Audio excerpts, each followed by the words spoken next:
Gumti GS news চ্যানেলের পক্ষ থেকে সকলকে নমস্কার, ধন্যবাদ জানিয়ে আমি গৌতম আপনাদের সাথে কুলিকের জন্য। দুদিনের ভারী বর্ষণের ফলে ডোম্বো লেক বিপদ সীমার মুখোমুখি।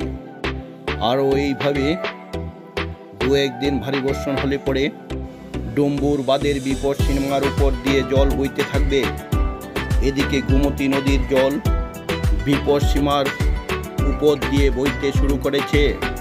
এদিকে মন্দিরঘাট, তীর্থমুখ, রামভদ্র, নতুন বাজার, উত্তর চেলাগাং, ঝরঝরিয়া, করবুক মহকুমারের অধীন চেলাগাং এলাকার বিভিন্ন এলাকা যেমন একচুরি, পশ্চিম মালুমপুয়া, মহাদেব পাড়া, সুভাষ কলোনি, লেলিন কলোনি, নিজচন্দ্রপাড়া, সমতল পাড়া, প্রবীণ চাকমাপাড়া, আসারাম চাকমাপাড়া, 14 কাঠ প্রভৃতি এলাকার জনগণ শিবিরে অবস্থান করছেন।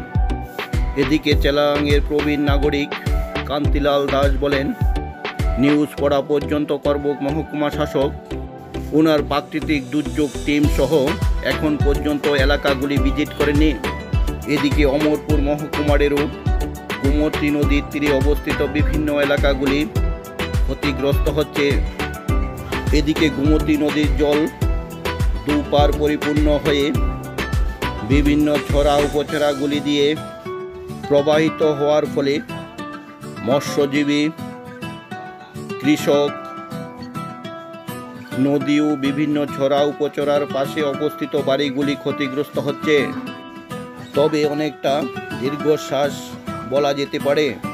কয়েক ঘন্টা বৃষ্টি কম হওয়াতে জলের স্তর কিছুটা নিম্নগামী হচ্ছে। তবে এই ধরনের ভারী বর্ষণ একটানা আরও দু একদিন হতে থাকলে পরে